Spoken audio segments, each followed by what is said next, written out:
Welcome to Beyond the Chutes is presented by ParaSight Systems. I'm your host today, Doug Simcox, and I am back in the recording studio in Taylorsville, Kentucky, just outside of Louisville. It's a gorgeous, beautiful day. It's cooler now, not as hot as it was yesterday, not as humid as what it has been, and the grass is green. I should say the bluegrass is green because we are in the Kentucky state. And we are deep in the rodeo season, and there are so many rodeos to get to. We appreciate you including us in your travels on these long runs, overnight runs, through all kinds of weather, all kinds of traffic. Just imagine us sitting in your passenger seat. Our job is to keep you entertained and awake. We'll do the talking. So be safe, eyes up, and if you are driving a big rig, as Robbie Hodges, a rodeo entertainer, calls it, 65 feet of rolling death, make sure you get plenty of braking distance, back off, and slow down when you need to. And we hope that this episode will help the miles pass just a little bit easier as you roll through the night. Today we have as a very, very special guest, Mr. Randy Steffen. He is currently living in Hico, Texas. Randy, welcome to the show. Thank you, Doug. I'm glad to be here. Great to have you on with us. And we're going to start where we always start, Randy. Let's go back as far as you can remember. Share whatever stories of grandparents or parents. Just give us a little bit about where you grew up and some of your memories. Well, I was born in Lake Forest, Illinois, and raised there till I got married in 1969 to Marilee. And we stayed in Illinois and moved to Richmond, Illinois, and were there for 43 years. And I was a horseshoer for 53 years, retired and moved to Texas to be by my son and the grandkids. And that's where we stand right now. We're living in Hico, Texas. Hico, Texas. So talk a little bit about Lake Forest. How would you describe it? Oh, Lake Forest is really a beautiful town. It's right on Lake Michigan. I mean, it's just right there, and there's lots of trees. That's why I call it Lake Forest. And it's just a beautiful, beautiful town. They keep it up just pristine. It's really a nice place to be raised up in. Very nice. And talk a little bit about parents, grandparents, anyone else that comes to mind. Well, my mom and dad, they didn't have anything to do with rodeos or horses or anything. They just were just regular mom and dad. And then they bought me a horse when I was 12 years old, and that's when it all started. And why did they buy you a horse, Randy? Well, there was a horse in the paper for sale in the local paper. I just begged them and begged them and begged them. They bought me the horse, and that's how it went on from there. I just kept getting better and better at horses. Yeah. So you lived on a small place. You were able to keep the horse at the house? No, we kept it with the neighbors. Neighbors had a horse, and they let me keep it there, and I took care of their horse, and it worked out pretty good. Oh, excellent. So trail riding, horse showing, what were you doing at 12 years of age? Oh, I was just riding my horse all over nobody else had horses in Lake Forest. And I was one of the few, and I just rode my horse all over Lake Forest, and everybody knew me by the kid on the horse, you know. Yeah, it went on from there. I started getting better horses and started as rodeo, and just went on and on and on, and had a good life of rodeoing, you know. How did you find rodeo? Who introduced you to it? Well, when I was a kid, my dad would take me to the county fair every year to watch the rodeo, and I said one day I'm going to ride in a rodeo. And so when I got to be 15, I lied about my age, and I entered the bareback riding at Grays Lake, Illinois, and I got killed off in it. And I said, I know I can do this. And so I kept after it, and I ended up riding saddle broncs and bulldogging for quite a few years, and then ended up started picking up for Mato Cal Severa, and then went on, picked up for Thorough Ladding, and Steve Gander of the World's Toughest Rodeo, and just had a pretty good career rodeoing. Yeah. And 15 years of age, I'm going to go back to that if I can. 15 Yeah. years of age, and you'd watched it at a rodeo, at a fair, I should say, at a rodeo, said, I'm going to try that. Where'd you get the equipment? How did you even know how to even begin? Oh, I went to a saddle shop, and they were selling bareback riggings and bull ropes, and so I bought a bareback rigging, for like $20, and that was the start of it. Really? You bought it and then said, I'm going. So you entered up and you said, as you said, you got killed off. Describe to our listeners what it means to get killed off. Well, I got on a bareback horse and never been on a bucking horse, and 15 years old, and I mean, he bucked me off and drove my head in the ground and broke some ribs, and Oh my gosh. it wasn't very nice, but I liked it. I don't know. I said, this is what I want to do. You got up, broken ribs, limping out of the arena and says, I want more of that. Yeah, I got more of it. Got all I could handle. Got all you could handle. So you started on bareback. How long did you ride barebacks before you got into saddle broncs? Oh, a couple of years. I wasn't very good at riding bareback horses. No? I really liked the saddle bronc riding. What did you like about the bronc riding, saddle bronc riding? I don't know. It was more like riding a horse with a saddle, Mm-hmm. Mm-hmm. It just felt more comfortable. And who helped you get started in that? Really nobody. I kept some horses around the house, and I bucked them, for practice, and that was about all I got going. Okay. Later on, I ended up going to Larry Mahan's rodeo school, which was a lot of help, Mm-hmm. And how old were you, and how hard were you going at this time? Oh, we didn't go real hard. I had to shoot horses during the week, and we went on weekends and went to quite a few rodeos, Yeah. We worked a lot of the big rodeos.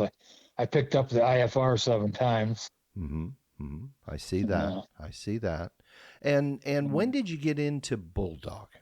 Just about the same time I got into bronc riding. Okay. And how did that go for you, Randy? Pretty good. I was a pretty decent steer wrestler. My son followed my footsteps, and he's really a good steer wrestler. Oh, really? He's still going. He's still going. He's still competing. Oh, yeah. Still competing. Very nice. Very nice. And you mentioned the Calceveras, of course, Big Hat Rodeo up in Illinois. How did you get in to picking up, and how did you get into picking up for them? Well, I didn't pick up for Big Hat. I picked up for Mito. He was the one that started it. Oh, okay. And I got to be friends with him at the rodeos, and I had a pretty good buckskin horse, and he kind of liked him. And he says, you want a job picking up? I said, yeah, I know this horse will do it. And so he gave me the job and went on from there. And I worked for quite a few different rodeo companies, and mostly Ladding. I was with Ladding Rodeo Company for over 30 years picking up. Yeah, and talk a little bit about Ladding Rodeo and some of your experiences there, Randy. Oh, he had a lot of rodeos, and Thurl was really a great guy, and he knew how to promote, and he knew how to talk to people, which was the main thing, and he just put on some decent rodeos and went all over doing them. Yeah, and you were the main pickup. You were one of the main pickup men for him throughout the rodeo season for 30 years. Oh yeah, for maybe 38 years, I think. 38 years. Okay, yeah, excellent. I think so. And how many shows a year would you be doing? Do you know? Oh gosh, I don't remember. Maybe 15 or 20. 15 or 20. Most of them were 2 performances, and it used to be rodeo was 3 performances, and they cut them back to 2 now. Okay, and you're going somewhere just about every weekend back then. Every weekend we was off somewhere. Yeah. If I wasn't working for Ladding, I was going off in the bronc riding and the bulldogging somewhere else. Oh, you were still competing. Okay. Oh yeah, still competing. Yeah. Okay. Yeah. And when you were picking up, you would compete as well for Mito and for Ladding? Right, Okay. right. It's kind of funny when I was in the bronc riding and I was picking up too, and my wife Marilee would pick up while I was in the bronc ride. Your wife would. She would pick up. She got on my horse and picked up, and she'd pick up the one before and the one after, and then me in the middle. Okay. I've seen some young ladies that are being featured these days as pickup Yeah. riders. But my goodness, what year would this have been that Marilee would have been picking up for you? Oh, 1970 probably. I think that's a very very important part of rodeo history. This is pretty cool. And you picked up for Mito, you picked up for Ladding, and you talked about picking up for Steve Gander in the world's toughest rodeo. Right. How did you find your way there? Well, Steve Gander and Thurl Lanning were putting on rodeos together, and it just went on from there. Thale was applying the stock for Steve, and of course, I got the job picking up, and so we just hooked up with Steve, and he put on a lot of good rodeos. Yeah. Madison Square Gardens, Toronto, Canada. I mean, we went on a run one time. We went to Washington, D.C., Niagara Falls, Atlanta, Georgia. Ended up in Fort Worth at the end. We was gone about 30 days. Steve put on really great rodeos. Yeah, yeah. And what do you remember about the Madison Square Gardens rodeo? What year would this have been, Randy? Oh, I'm not quite sure. Maybe in the 80s, In the 80s. 1980. Mm-hmm. Any Madison Square rodeo stories stand out for you? Yeah, my wife had the sheepdog and monkey act, and we had to drive the sheep up to the 5th floor, and with the dogs, and the sheep ended up running in the dressing room, scared the heck out of these basketball players. Sheep running through there. It was kind of funny. And Marilee had an act for our listeners. She had a number of acts actually. And Right. talk a little bit about the sheepdog and the sheep and what that act was about. Oh, she had the two capuchin monkeys. Cisco and Ponzo were Bill's world's smallest cowboys, and they rode two border collies and they herded sheep through different obstacles. And she did that for about 20 years because it really went over big, and it was just really a nice act to watch. You bet. You bet. And I heard tell of a story where they came and inspected and asked you guys questions about how these monkeys were being taken care of. Yeah, we were at Madison Square Gardens, I think it was, and somebody called the Humane Society and said the monkeys were screaming. Well, all the monkeys scream, and they were making a lot of noise when they were riding. So somebody called the deal, so the main officer came to inspect me, and he come walking in there, and my boy was coming down, and he had each monkey in each arm. He's carrying them in and playing with them, and the guy said, "Well, is this kind of hard on the monkeys?" I said, "No, not really." I said, "If they didn't like it, why would they get dressed and saddle their dog by themselves?" He goes, "They do that?" I said, "Well, sure. They know their job." He said, "That's all I need to know," and he walked away. It was funny. That is funny. That is funny. And then she had a Liberty Horse act, I believe. Yeah, she's had a bunch. Yeah, a trick horse act, Candy Kisses that jump through fire, and she had high school horses and different kind of trick horses and Liberty horses, and then she Roman rode too. Okay. So she did quite a bit at the rodeo. You bet. So when you guys got there, now were you still competing when you were doing stuff with Steve Gander? Oh yeah. Oh, okay. Yeah. Still riding broncs, still steer wrestling. Yeah. Okay. You talked about picking up at the International Finals Rodeo. Per the records, right. I see you first picked up at IFR 3 in 1973. Would that be about right? Yeah, I believe so. I believe so. Okay. What do you remember? It looks like Randy Calzavera, you, and Sammy Andrews were the pickup men.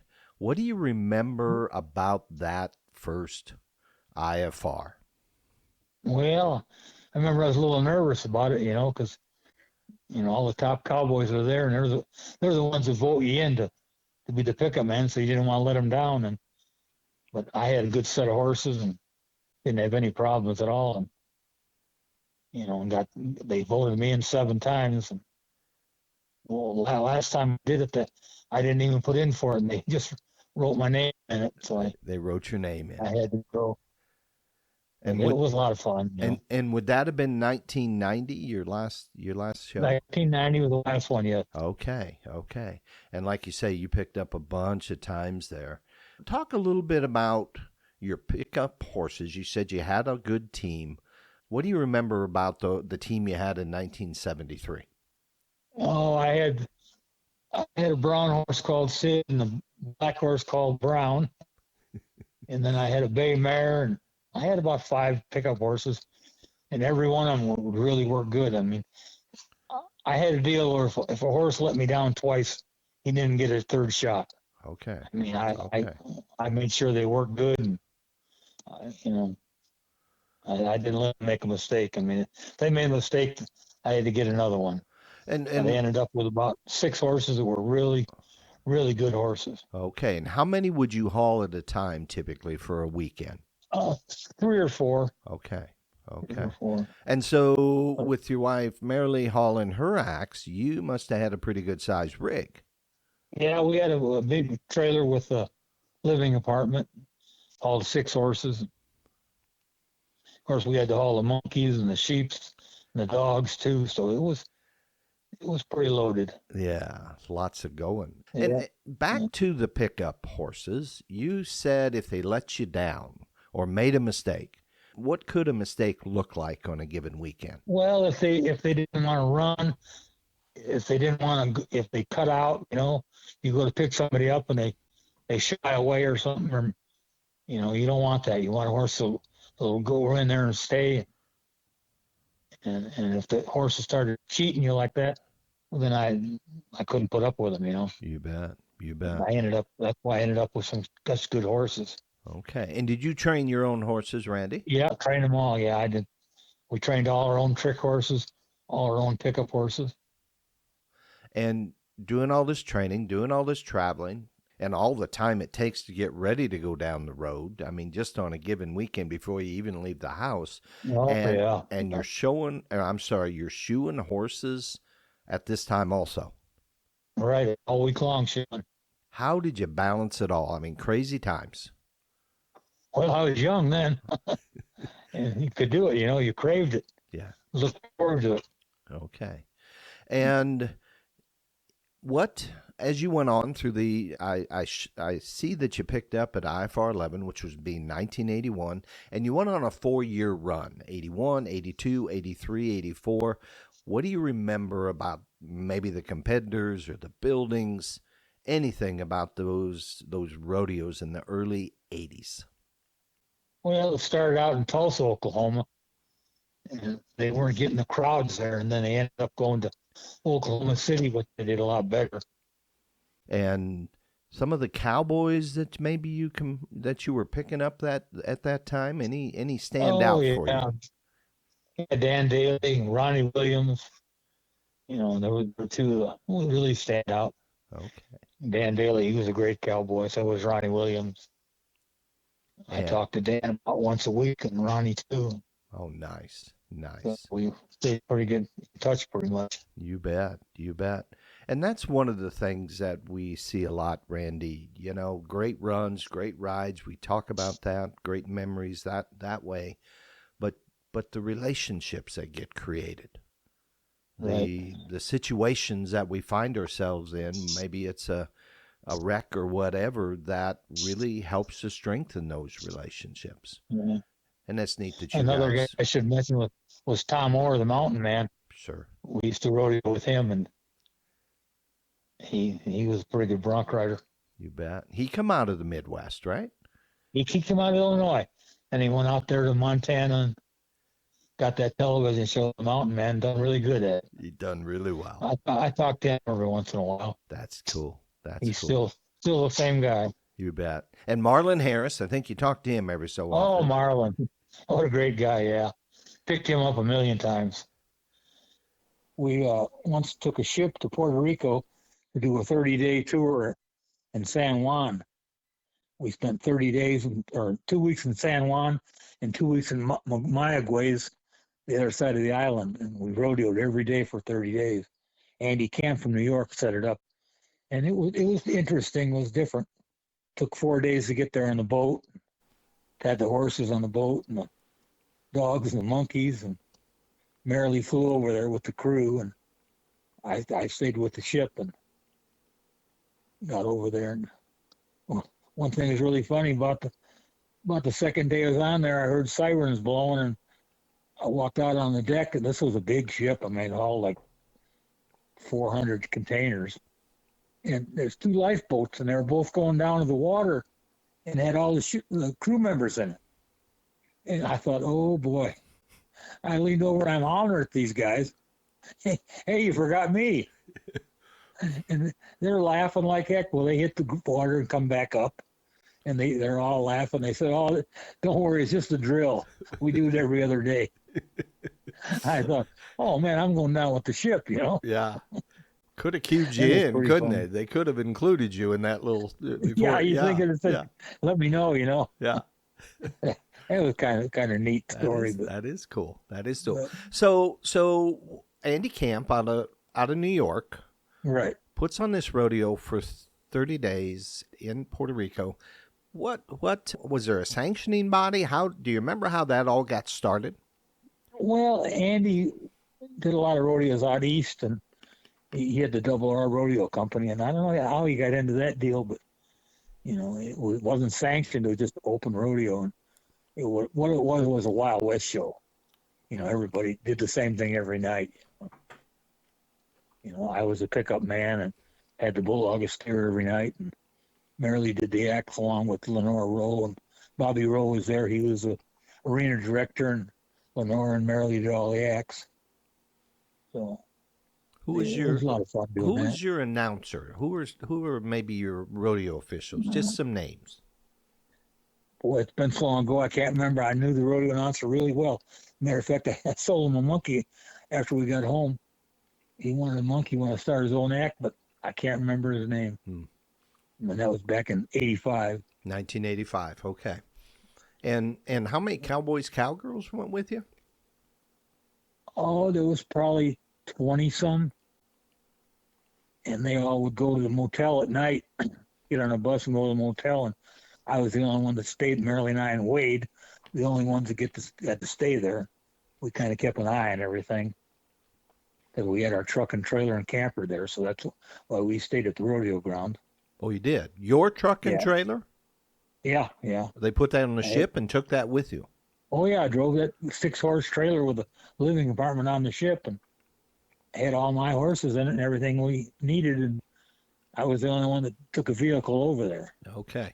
And you were responsible for all the buck and stock, everything while you were there? You're the only one on site? Wasn't responsible, but they just asked me, since everybody's leaving, can you keep an eye on them? Mm-hmm. Excuse me. I said, yeah, I'll keep an eye on them. Well, I just kind of looked after them, you know, every night. Yeah. And any close calls, anything that stands out for you?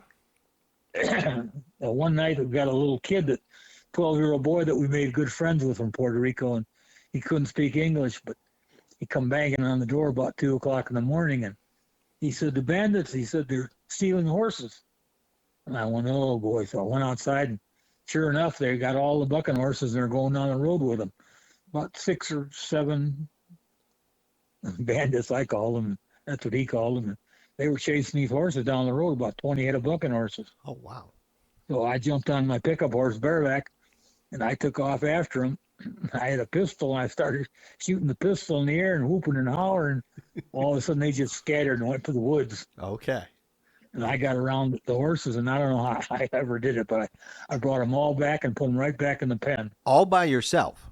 All by myself, and I can't believe they went back, but they did. I got I herded them up, got back in the pen, and the next morning everybody come on the bus and got off, and I wanted to tell everybody this story. And I there and told everybody, and they looked at me like, yeah, okay, you're a dreamer. I Yeah. said, no.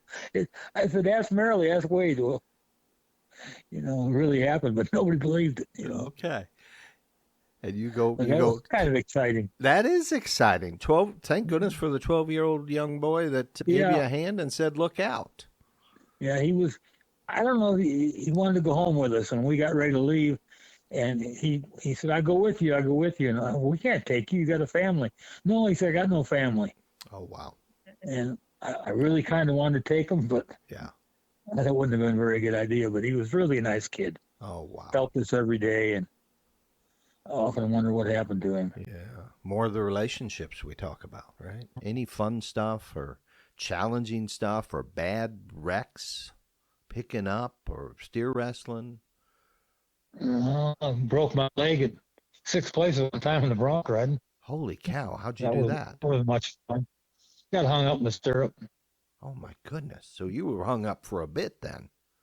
Well, about 2 jumps, but broke it in 6 places and laid up for 6 months with a cast on. That was pretty rough. Holy cow! Did they operate? How'd they 6 places? No, they never did. They just put a cast on it, and took 6 months to get better. Oh my goodness! And today, does any injuries bother you? Hold you back? No, no, none whatsoever. None whatsoever. That is No, absolutely excellent. Yeah. I And shot horses for all them years. My back stayed good. yeah.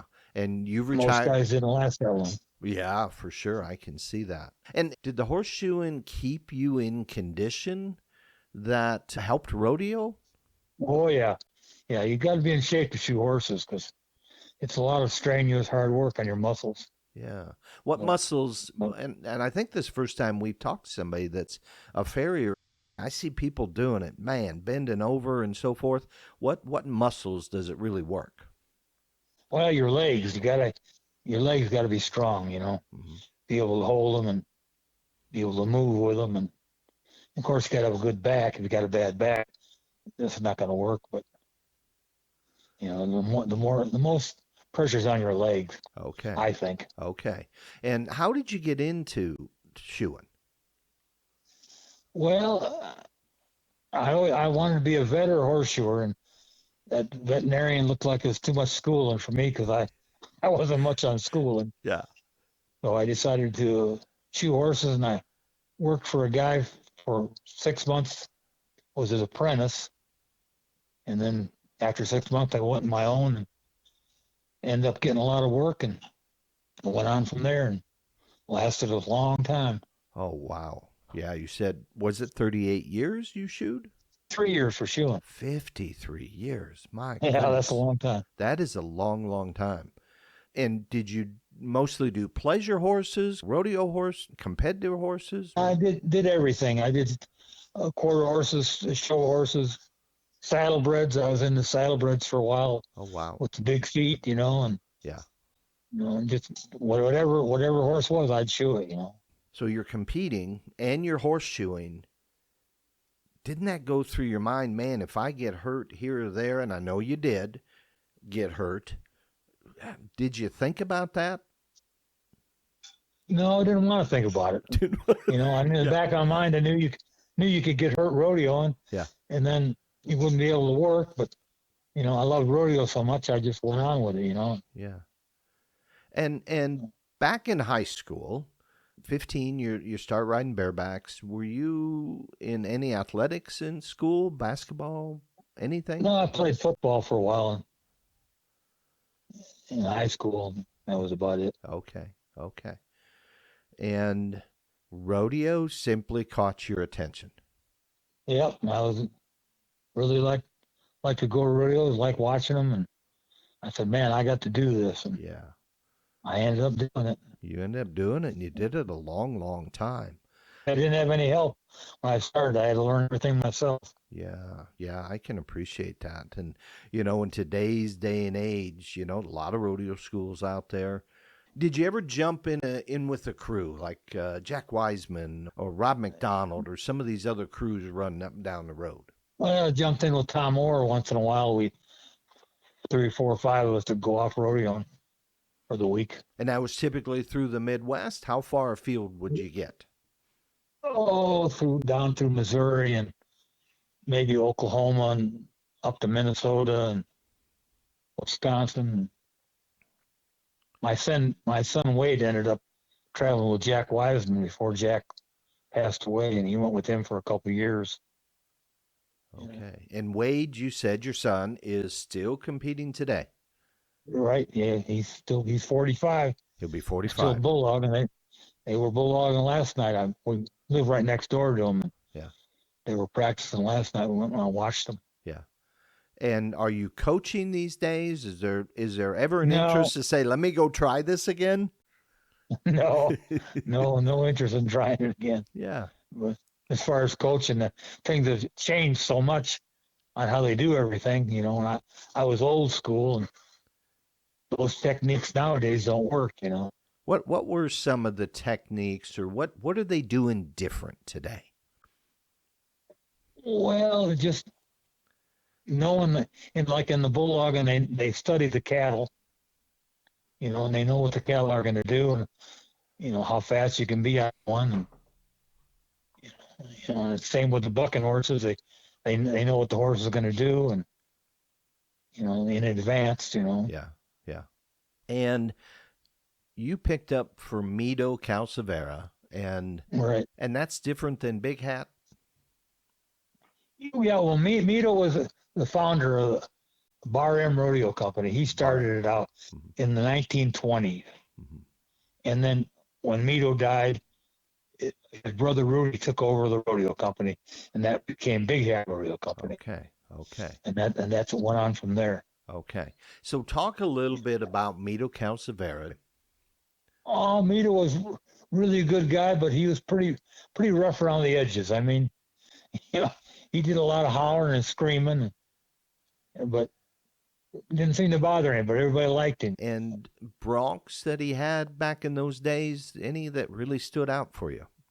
Oh yeah, he had some broncs that were pretty bad. Like, I remember Coco Double Aught was really a rank horse. He bucked me off every time I got on him. He had a buckskin horse, Gunsmoke. That was a pretty nice horse. Got on him a lot. It's a funny deal. Mito, when he first started rodeo, and he bought, remember the Rodeo Cowboy Association was called Rodeo Turtle Association. Yeah. Well, it had turtle saddles, bronc saddles. Well, Mito bought one in the 1920s, and I've got that saddle today sitting in my living room. Oh my goodness! And, yeah. Oh wow! You never rode in it. I rode broncs in it. Yeah. You did. When I was a teenager. Yeah. Okay. I won bronc riding it, and I was kind of partial to that. The thing about it still has a horn on it. Every bronc saddle doesn't have a horn. Well, this one, they kept the horn on it. It's been on a jillion horses. Oh my! Because Mito used it for years and years with the rodeos. He said to me one day, he said, "You want to buy that saddle?" I said, "Sure." He said, "I gave $75 for it. I'll take my money back." Like 50 years later. Oh my goodness! I think you got it. Okay. So I got it sitting around. I'm looking at it right now. Okay. Old turtle saddle. And what kind of stirrups does it have on? Got the wooden oxbow stirrups on it. It does. And were they riding with binds back then? No, there was no binds on it back then. None whatsoever. Just straight stirrups hung straight down. And so what made it an official turtle saddle? Just because the association is sponsored it, I guess, Okay. But much different seat-wise or cantle or swells, much different? Well, yeah, it didn't have like nowadays you can get 17, 18-inch seats. They were all like 15, 16 on these turtle saddles. So this would have been in the 70s, early 70s. You got on a bronc in that saddle, or several broncs in that saddle. So how did you do the spurring motion, and how did you stay on without the binds, which pin you when your feet come back into the swells?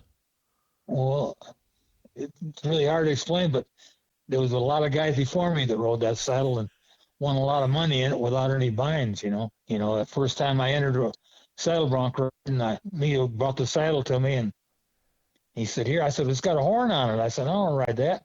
He goes, "Don't worry about it." He said, "Then I'm more bucking horses than you'll ever get on." Yeah. Yeah. So I ended up riding it in the bronc riding, and with 3 go-arounds, and I ended up winning the bronc riding. Oh my goodness. And how many years So did you ride on that bronc saddle? I changed after a while, and when you could see things were changing, and that people were going to different saddles, different styles, you know, Yeah. And and that's it's when, got kind of outdated, and with no binds in it, you didn't want to ride anymore. Started riding the good saddle with the binds, and yeah. And so moving, and we've talked a lot about like the soft handled riggins and moving to the hard handles and to what they've evolved yeah. today. So what was the difference when you got on to a saddle, and I'm assuming you moved to a saddle that fits you, so your seat size, Right. and a little bit bigger swells possibly? No, I think the swells were all about the same. Were they? And then Yeah, but but you had binds. yeah, I had binds in the saddle. Saddle would sit up in front a little more than the old turtle saddles. They kind of sit level. With these bronc saddles nowadays, kind of sit up at an angle. You know. And how did the binds, and this is interesting, Randy. I've not spoken with anybody that's moved through the generations of saddles like you have, and you're very fortunate to have ridden it. What was that experience like the first time you get on a saddle and it's got binds? Well, it felt kind of funny, and you had to get the binds just right. Had to get them adjusted just right, you know, so it can kind of lock in when you kick back and snap you back to the front end. But back then, I didn't have binds. I don't know how we did it without binds. It just you didn't spur them like they do nowadays. Right. So you weren't getting, I mean, at that time, everybody's riding the same kind of a saddle. So you're just Right. not getting as far forward, but your No, legs they are. weren't. Yeah. They weren't getting up to the neck. They were getting to the flats of the shoulders and kicking back because you couldn't because there was no binds to keep your feet forward. Everything changed. I mean, they come out with all these new saddles and new gimmicks, and Yeah. Have you seen these new saddles these days? oh yeah, Sit a lot further forward, and the swells are a lot taller and a lot deeper, a right. lot more angle to them. And I see one thing they do. They move the D ring back hmm to the middle of the seat on a lot of saddles, hmm where the D ring used to pull from this right onto the swells. yeah, Well, they've moved this D ring back so your saddle sits way far forward on a horse, so it's a little easier to get to the front end. yeah, not only to the front end, but also higher into the neck, right? I mean, we Right, see, right. and I know it's all changing, and I know it doesn't match up to what you came up through, even when you got into the saddles, that had the binds, and you've been through a lot of generations of it. But my goodness, could you ride the caliber of broncs that's out there today and do that in the older generation saddles? No, would never happen. Hmm. If you if you try to ride without binds nowadays on some of these great horses, why it just I don't care who you are. Yeah, I don't yeah. think I don't think it would work. I think the saddles have evolved to keep up with how the horses and the broncs have gotten so great. Well, it's just like the bareback rigging. First rigging I bought was a Hereford rigging, and it had a leather handle that it would move from side to side. There was no rawhide in it. It would go. You could move it 2 inches either way. Yeah. And then they kept changing, went to the hard handles, and now these bareback riggings are up past the guy's belly button. You bet. Sit They're so very, high, I can't believe it. yeah, sit very, very The, tall. the old riggings were down on a horse's back. These new riggings are 6, 8 inches off their back. Yeah. And You know. and the binds these guys are riding with, you didn't have a Oh yeah. bind. You didn't have your hand wedged in, locked in on a soft No, handled rigging. no. They used to take a white tape and put it on the handle upside down, so the sticky part, and then you stuck your hand in on that tape, and that was the bind you had. And all on grip at that point. Right, all grip, grip and balance. And balance, and you had to use your feet, right, to keep pulling you Oh forward? yeah, yeah, you had to do something because them rigging moved around a lot. You bet. And And of and course, did you transition then to hard handled rigging when those start coming out? no, I tried it, but I didn't like it, so Didn't like it. Okay. I just went on this bronc riding and Yeah. bulldogging. And picking up when they transitioned, you were picking up already then when they transitioned from soft to hard handles, and the bind really, really, really started to come in. What effect did you see happening? Were there more Well, wrecks? I didn't like it too good because it was hard on the horses. They could never get their hands out. Hmm. And you go around the arena once or twice, and that when you should be getting off the horse, they're trying to get their hands out. Yeah. It makes it hard on the bucking horses, makes it hard on the pickup horses. You know, Yeah. and used to be back in the old day of Johnny Clark Day, J.O. Cravens. You'd ride up there. As soon as you got there, they'd get off. You wouldn't have to go around and around and around while they're trying to work their hands out. So, Yeah. it wasn't much fun for a pickup man. Yeah. I notice nowadays they go around the arena quite a few times while they're trying to get their hand out. Yeah. It never used to be that way. They could just pull their hand right out years ago. Yeah. And with all the running and everything they're doing today, you talk about hauling 4 or 5 horses. You would have to rotate in today's world, and maybe you did this when you were picking up. You'd rotate through an event, through the bareback riding, go get a different horse. Right, I'd change about it.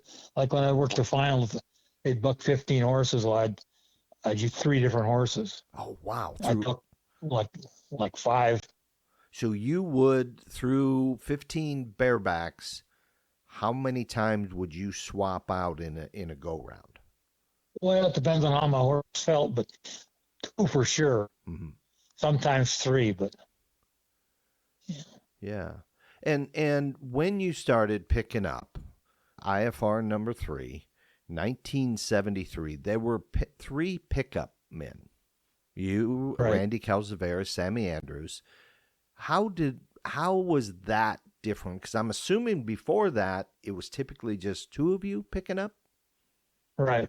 Right. So how did that change?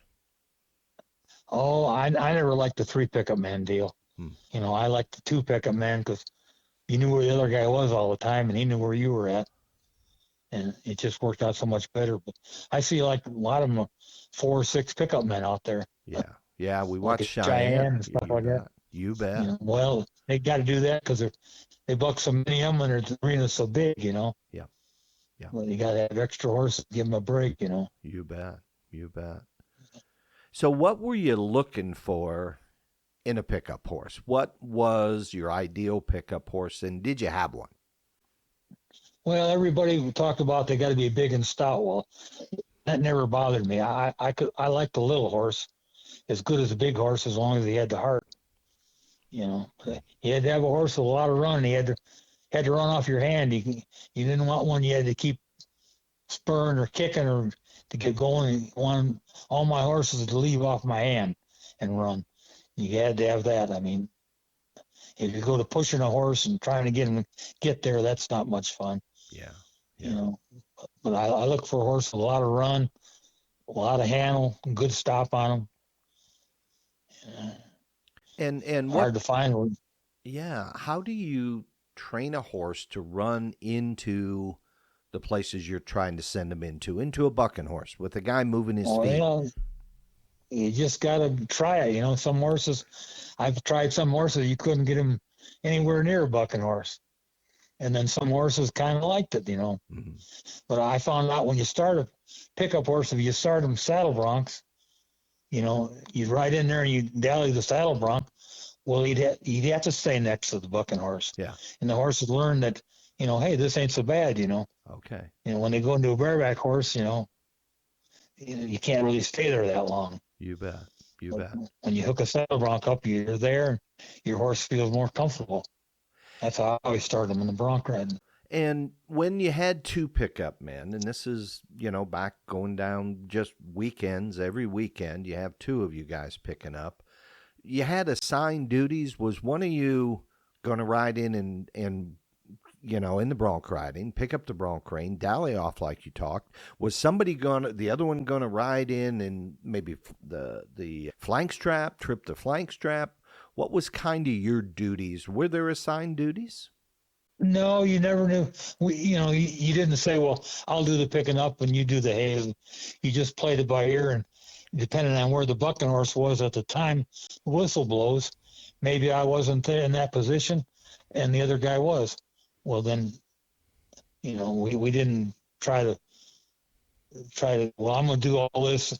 If you're there, you go for it. Yeah. If I'm there, I'll go for it. Okay. You just get behind and help me, and you get the plank, and you start assigning duties that don't work very good. You just gotta go with what's happening. You bet. And I gotta imagine, a team of you over time, it just becomes natural. You and the other pickup man. Oh yeah, I picked up with Mickey Sekula for 30 some years, and I knew where he was at all the time. He knew where I was at. We never had to discuss anything, and I knew when to let him go, and he knew when to let me go. Yeah. And working with a teammate and wrecks are going to happen. Hang-ups, whatever it might be. You got anything come to mind there? Somebody gets hung up goes off on the wrong side, right-handed rider, and he goes off on the left-hand side and he hangs up on a bronc. Yeah, I was good about that. I carried a 6-foot rope on my saddle horn. I didn't carry a lariat like you do nowadays. When someone was hung up, I had to catch them, put a rope around their neck, and I had the bucking horse right next to me where they can come get his hand out. Mm-hmm. Nowadays, these guys rope them a horse when someone's hung up, and they ended up being lunged around and around and around. Yeah. But I like the rope around the saddle horn the best. That was my deal. That's how you kept them close. Right. Okay. That's very cool. Oh, I had a few wrecks along the line, a lot of kicks, And no protective gear. I mean, you had chaps. Those were a little bit thicker. Were those padded? Yeah, we had padded chaps and had leg guards. And of course had all leg guards and bell boots on my horses so they wouldn't get stepped on. Yeah. And before the ride, you would receive instruction from whoever's flanking up in the chute for a position where you should hang out based on the bucking horse. Right. They stalker neck would always look up and motion to you where they want you to be. Tell you ahead of time, make this horse go this way, make him go that way. There was kind of a little science to us. And bucking horses learn to read a pickup horse too, You get a lot of them to follow you in the circle, and some of them wouldn't pay any attention to you, Yeah. So you had to know the livestock. You had to know the bucking horses and what would help them perform the best. Well, if you knew what the horse was going to do, you knew where you had to be. Like when you got to go to the finals, well, there'd be a bunch of different stock contractors and bucking horse you've never seen, so you didn't know what that horse was going to do. So you really had to be on your toes, But like when we worked for, Steve and Gander and Ladding, I knew all the horses and I knew how to pick them up, Yeah. And the horses kind of knew us too, Yeah. And what are the challenges you did a lot of open arena stuff, outside arenas throughout the summers and everything. What was different than when you went into the buildings? I like the buildings awful good. The crowds seem to be better, and, there seemed to be a better atmosphere in the building. Mm-hmm. When you're outside, you never know what's going to rain or get too hot or. Yeah. And could you tell a difference? Did some broncs or bulls buck better outdoors than in the indoors? No, not really. They seem like they're all about the same. Okay. Oh, he's talking about arenas. We worked in Toronto, Canada, and it rained so hard there that the arena was over 2 foot in mud. I Oh mean, my. the horses were standing in mud almost up to their knees, Oh wow. and they still bucked horses, and we had to pick them up. It was pretty rough. They couldn't even load the calves in the chute because the calves were almost under the mud. Oh my It goodness. just rained and rained and rained. Yeah. It was a Trial Canada, the World's Fair. And that was World's Toughest when you went up there? Yeah, yeah. Okay. Steve put that on. And you said you were out for a few weeks. You Madison Square Gardens and on, and you ended up at Fort Worth, I believe you said. All right. Talk a little bit about that rodeo and what a road trip. Yeah, we started out and we went to Madison Square Gardens, and next weekend was Niagara Falls, and then Washington D.C., and then somewhere in the Poconos, and Atlanta, Georgia, and then Fort Worth, and then we ended up in Springfield, Illinois, for the last rodeo. My goodness. We were gone over a month, and Gone over a month. you know, it was pretty nice. Pretty nice little trip. Got to see a lot of country and got a lot of memories of Larry Mahan. I went to his school, and we ended up being pretty good friends and talked a lot on the phone before he passed away. And he come to the house, Illinois, and stayed with us for a while. And he was really a good guy. Learned a lot from him. Hey, I met him years ago at the Chicago International Amphitheater. They had a stock show and rodeo there for years, and I ended up meeting him down there, and we hit it off pretty good. And so I ended up going to this rodeo school. Like I said, he came to the house and stayed for a while, and I had him put on one of those clinics, horse breaking clinics. He came up and did that for me, and spent a weekend doing that. And he was pretty good at that horse training. Okay. I can remember years ago when I was a kid, went to Denver to the rodeo, and I think I was 17.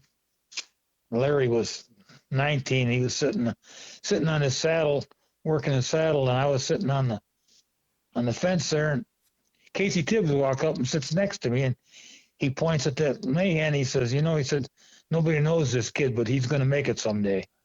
Wow. And that stuck in my mind. And right after that, that's when Mahan took off and ended up doing as much as he did, But Casey Tibbs knew it, and he pointed it out. Okay. Was Casey still competing at that time?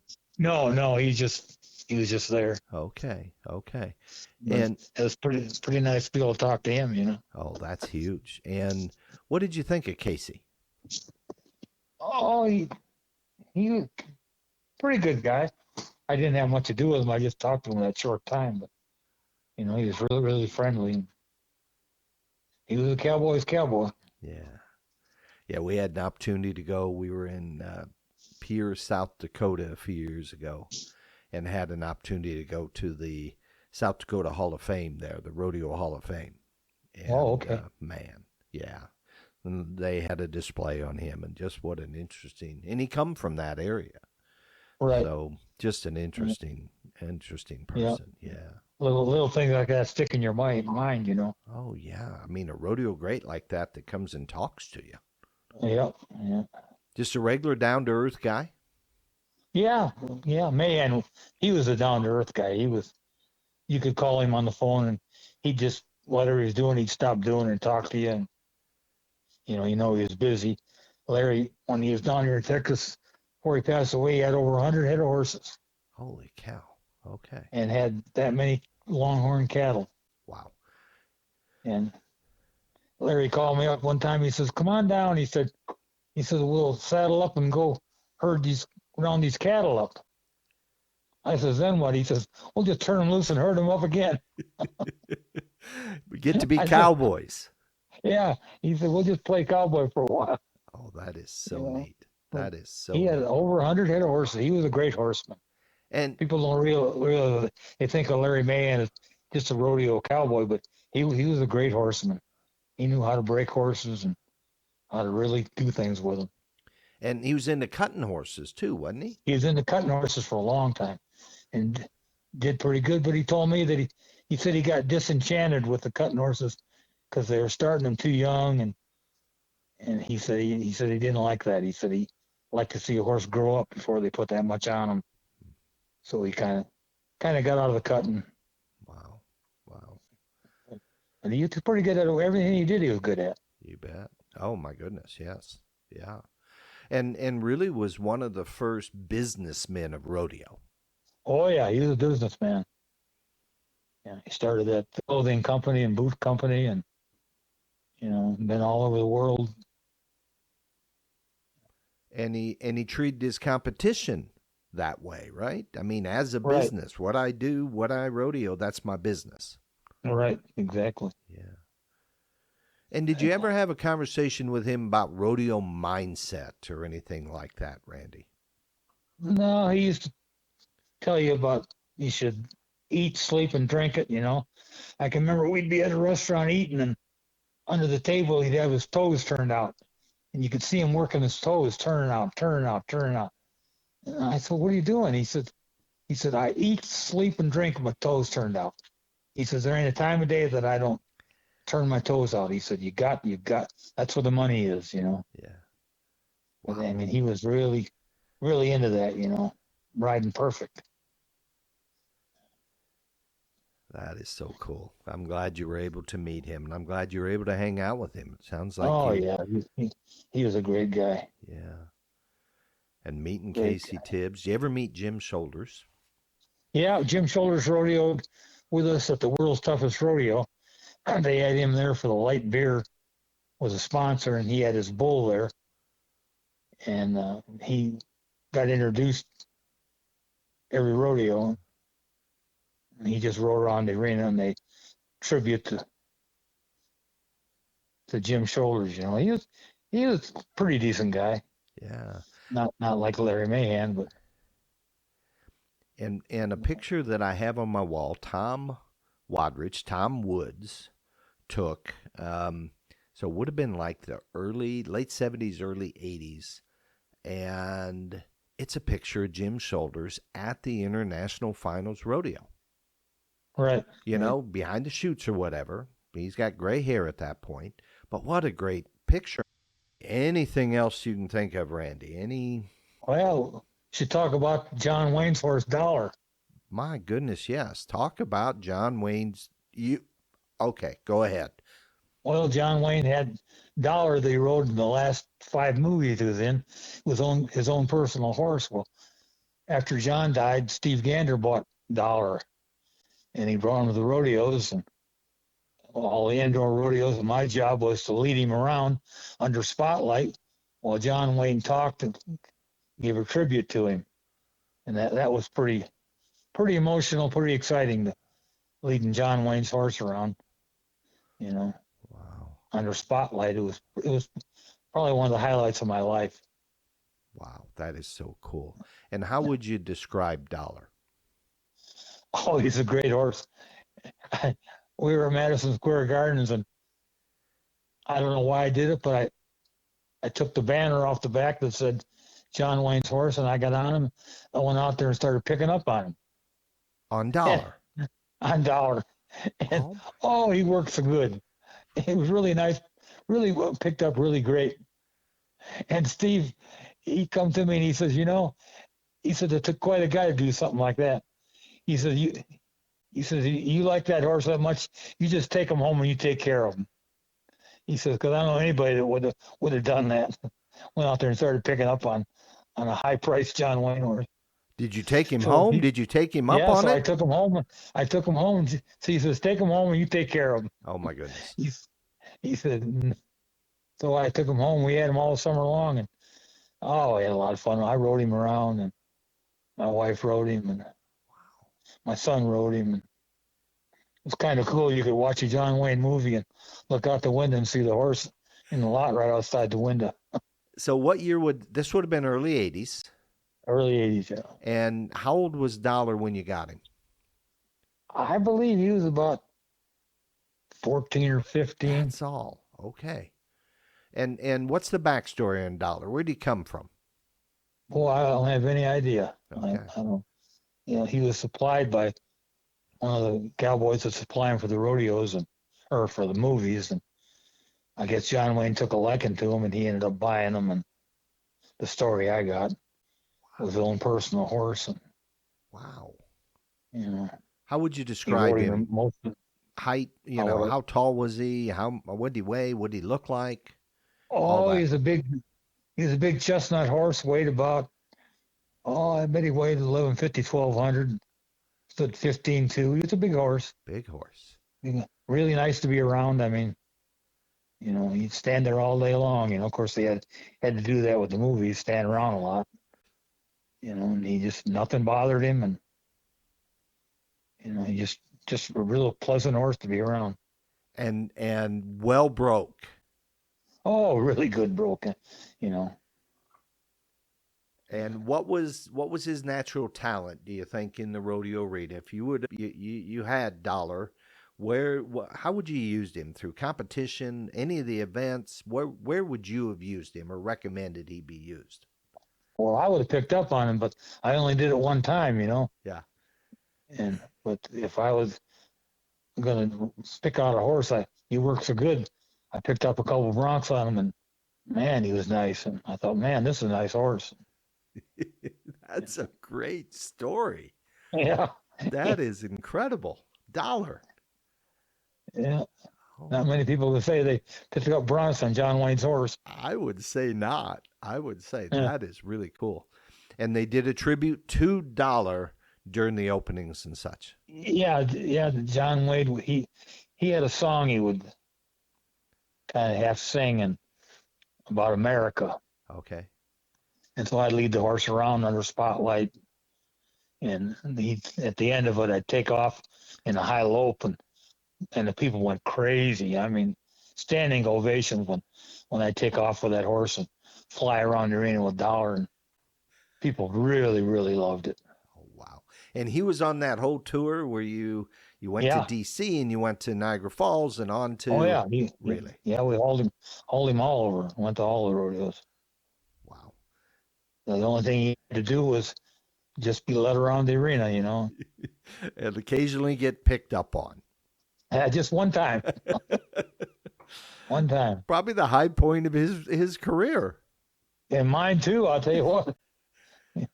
I wasn't sure how it was going to work out, Could have gotten in a lot of trouble, but, I thought something I had to do. I said, I have got to ride this horse. What a great story. My Yeah. goodness, what a great story. One time we were in Illinois and a tornado came up and big black cloud swirling. And Marilee was out doing her act and she didn't realize there was a tornado coming. Well, the grandstand started leaving. I had to walk out and say, Marilee, there's nobody here to watch your act. We got to go. We got to go. So she looked up. We saw that big cloud. Of course, it went around us, luckily, but it was pretty scary for a while. My goodness. Yeah. That was about the worst weather deal we ever got into. That's enough. That's enough. Yeah. Man, them tornadoes. I just saw that movie Twister. Oh, really? Yeah. Oh yeah. No, that's not for me. I grew up in Iowa. I can remember those kind of storms. My goodness. Head to the basement, right? Head to the basement. Yeah, and blow you away. Blow you away. Get in the ditch, right? Isn't that what we were supposed to do? Get in the ditch? Yeah, get in a ditch or a bathtub or something. I don't know. Never had Oh. to do it. So you traveled. How many kids, Randy? Just one boy. Just one boy. And that's Yeah. Wade. Wade's his name. And when did he get involved in the sport? I know he traveled with you, he hauled with you and all that stuff. When did he show interest that I want to do something? Oh, from day one. I mean, he just when he was a little kid, a little baby, 2 years old, Marilee would be out in the arena, or I'd be out in the arena. We had nowhere to put him, so I'd put him on one of my pickup horses, and he'd stand there, sit on the horse while he's tied to the fence. Well, that was where he knew how to stay there. Yeah.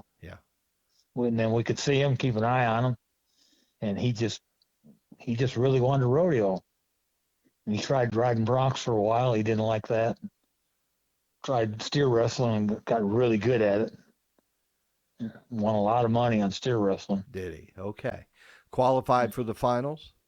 Oh yeah, I've been to the finals a bunch of times. Okay. Yeah, I had a few wrecks along at the Slits Mart Liquor Bowl. Remember that? The Slits They had Malt a Liquor commercial Bowl. for Okay. they had a commercial for Slits Malt Liquor, and they had a big black bull that would jump through a banner for a television commercial. And Steve ended up hiring him for the rodeos, and we set up a banner, and he jumped through it, and he ended up getting my horse and hooking my horse one day, knocked the horse over. Oh my gosh, in the It was arena? pretty wild. Yeah, in the arena. He Oh, just came running I went to rope him. He turned and got under my horse and flipped us in the air. holy cow. No injuries to the horse? No, Oh, everything was fine. man. We talk about wrecks in bareback riding, but you were pushing bulls and you were doing everything like that. So, and that's the thing that always stood out. That's what made me cringe back in the day. A horse, Yeah. A horse and a bull getting too close. But flipped you over like you're on the dirt. You hit Oh the yeah, dirt. yeah. He had his head right under his belly and picked us up in the air and just dropped us. Oh my goodness. The crowd went nuts. Oh yeah, they thought it was part of the show. I guess. But you only did that one show. You didn't try to No, repeat that ever? no, I kind of stayed back for him and started asking him instead of telling him. Yeah. Yeah. Wow. That's another And great another story. time we're picking up Don Gillespie at a rodeo, and they bucked this stud horse. Well, picked up Don, and this stud horse rears up, puts both front feet over my saddle horn, reaches around and grabs me a hold of my back in his mouth, Oh my. picks me up and drops me off the side. And I hit the ground. A bronc did. Yeah. I mean, picked me in his mouth right up off the horse. God. Had a hold of corner of my back, and holy cow. Tear you I up. didn't think he'd ever turn loose. I hit the ground, and boy, I'll tell you what, that was pretty bad. Man. Stitches? No stitches, but went to the hospital, and you could see the teeth marks on my back. And Holy cow. the nurse said, "What happened to you?" I said, "A horse bit me." Well, she said, "Don't go anywhere. I got to show everybody this." So she went and got all the nurses. Come look at this, and you could see his teeth marks, top and bottom on my back. Wow. So above your ribs, around your shoulder blade? Right in that little fat part around your hip, just above your hip. Oh, really? That low? Got a hold of that, and I mean, he did chomp down. And he just levered you right up and off. Right. Oh my gosh. I think it was Rob McDonald was right. Now it was Rob. And He said, "I'm out of here." he was on the horse when the horse come He was up on. he was on the bucking horse. He had just picked me up or I just picked him up, and he was on the back of my horse. He was on the When all back of this the thing- horse when the horse come up on top of you and got in between Yeah. and lifted you up off the saddle. Right, exactly. Yeah. Swear to God, I tell you what, it was a bad wreck. Yeah. I could hardly ride home. Oh, I can just Could imagine. hardly sit in the truck. So no ribs, no issue that No, way. just all skin, but man, did it hurt. There's a lot of nerves there. There's a lot of softness Oh, there. yeah. Oh my gosh. Yeah. Pick you up and pull you off just like nothing. What'd you weigh at that point? 200. Holy smokes. I mean, he had me in his mouth now. And did you see that horse go again after that? Nah, they were just trying him, I guess. Okay. Yeah, but I never did see him again, thank God. Wow. Yeah. Enough of a wreck to get a horse's front legs up on top of your saddle horn. That's enough of a wreck already there. Yeah. Some guy walked up to me, some cowboy, and he goes, "Boy," he said, "you were screaming like a baby out there." I pulled my shirt up and I said, "What do you think?" He goes, "Oh, Man. I guess you got that one." Black and blue. Oh, but terrible. Terrible. Wow. Lots of ice at that point. Yeah. Man. But everything heals, Yeah. You didn't take much time off for that one? No, not really. Just kind of bandaged up and went on. But to your point, lots of hours in the truck headed home, and that's Oh, yeah. man. It was couldn't pretty rough. I can just imagine. Had Wife had diapers, putting diapers on it because it was bleeding bad. Wow. Yeah. Well, You know, I said dollar would be hard to top. I think you just smoked that one. That yeah. this is incredible. What other ones come to mind? We're sitting around. We're just sharing stories. What other one comes to mind? Oh, well, not rodeo related, but my wife Marilee got hooked by a yak bull one day. A Hurt her pretty bad. a yak bull. A yak bull, yeah. She walked in the pen with him, which she shouldn't have done. And he took her and got her down and mauled her around pretty good. And it was the middle of winter, and Wade and I were in the house. We said, "Well, where's your mom?" I said, "It's below zero out there." So we walked out. She was laying there, Oh and blood ran out of her head. And Wade picked her up, and of course the bull was still there, and he was wanting to fight some more. And we got her out of there and got her to the ambulance, took her to the hospital, and she had took 6 stitches in her head and punctured her lung and broke her clavicle and broke ribs, and she was in intensive care for 3 weeks. It was a pretty bad deal. holy cow! How did you come to have a yak bull at the house? Oh, my son, he's an exotic animal man. He's got everything you want to talk about over there. If you name it, he's got it. Wow, wow. You know, but he had And just bought this yak bull and dropped him off at the house for a while on the way back.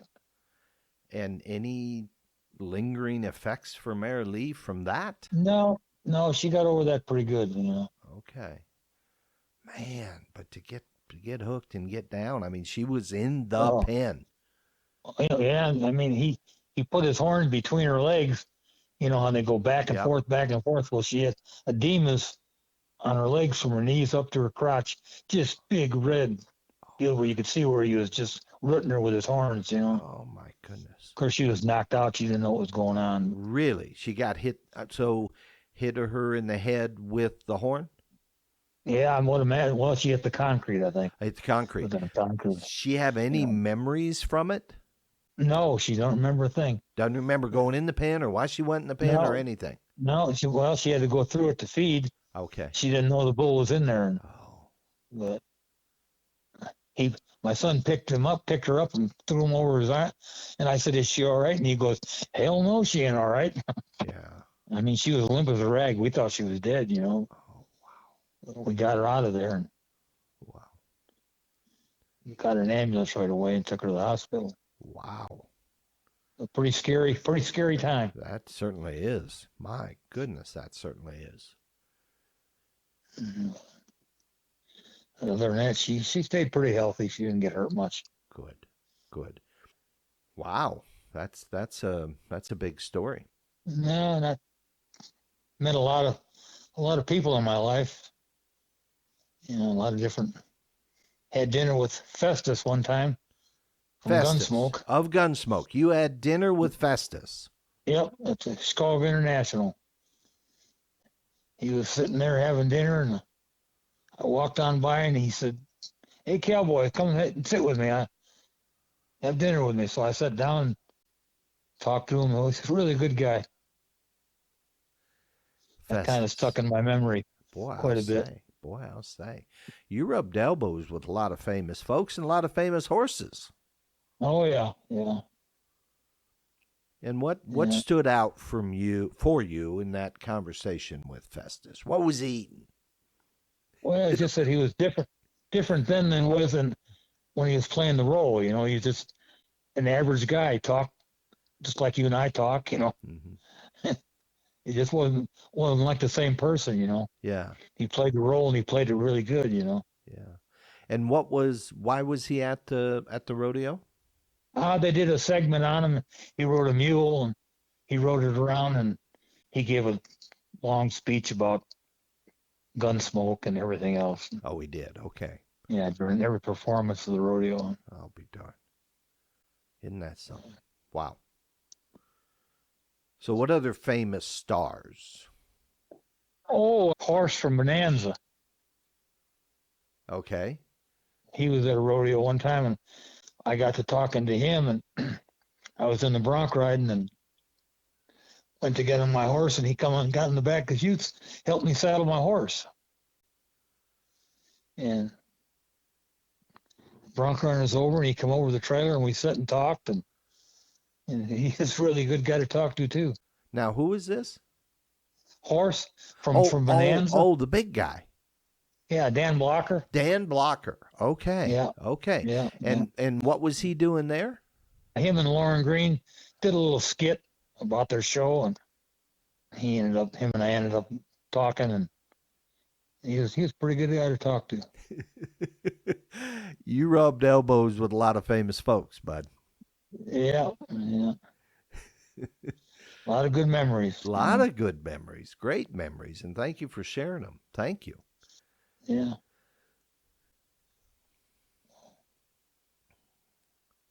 Anything else you can think of? And there's two things that usually happen when the episode comes out, and this won't come out for a few weeks. The people complain they don't like how they sound.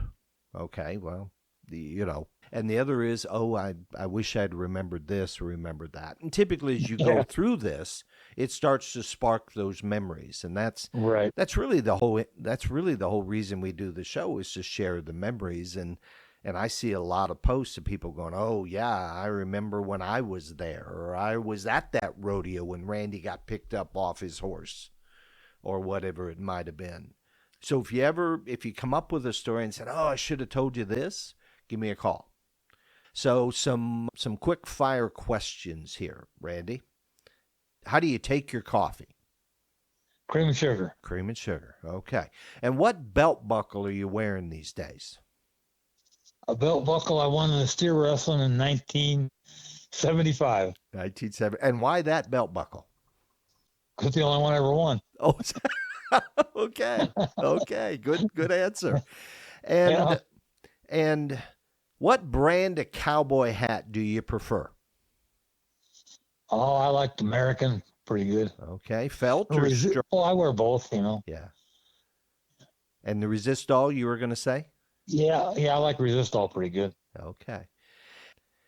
And if you were starting a rodeo podcast, what would you call it? What would I call it? Yeah, what would be the name of the show? Rodeo 101, I guess. And who would be your first guest on that podcast? First guest? Yeah. Probably be my son. Okay. Because he knows all about our life and his life. And Excellent. He shared everything we've done. He shared it, You bet. Yeah, that's pretty cool that a family could travel together and having horses that you can put a youngster on and, hey, stay put, right? Kind of babysitters, right? He was 3 years old. He was working, running the calves and steers out at rodeos. Yeah. That's pretty young. You bet. That is very young. But he rode my big buckskin horse, and that horse really took care of him. So we've covered a lot of ground here, Randy. What advice or what memory do you want to end our show with here today? Oh, probably my memories of John Wayne's horse really sticks out. Being able to work a lot of the good rodeos like Madison Square Gardens, and getting to meet a lot of good people and staying in touch with a lot of them really means a lot. We hope that you enjoyed this episode of our podcast with Randy Steffen. He was a 7-time pickup man for the International Finals Rodeo. He worked with a lot of really, really great rodeo companies, Mito Cansavera and Ladding Rodeo, and of course Steve Gander, and the world's toughest, and also a bareback bronc rider, saddle bronc rider, steer wrestler. And if you do like this episode, please share it with your friends. Word of mouth is always the best advertising. To make your listening easier, you can find us on Spotify and Apple Podcasts. Search for Beyond the Chutes and follow us, like us, rate us, give us comments, let us hear from you. If you like reels, we got reels. And no doubt we're going to have a bunch of reels that we're going to be releasing with pictures from our conversation with Randy. So check out our Beyond the Chutes Facebook page and click follow. And we want to say thank you to ParaSight System for their support with our podcast.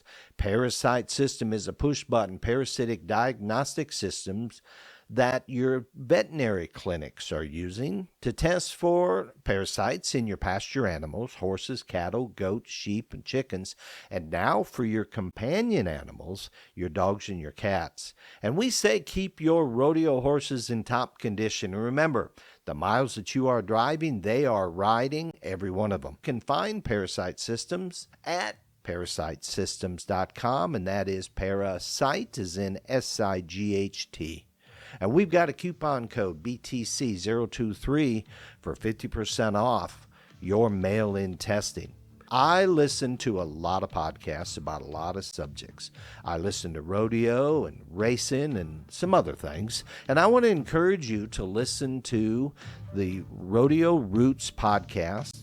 Rob and Dan again and Blue Jeans are recording some great rodeo interviews, and you can find them on all the major streaming platforms. I want to say a big thank you to the IRA Project Facebook group for all their help and guidance. Thank you to Tim Sparks and Marlon Harris. They've really helped us connect with the rodeo greats of the IPRA like Randy Steffen. And this is Beyond the Chutes with Randy Steffen. Until next time, this is Doug Simcox. Thank you for listening.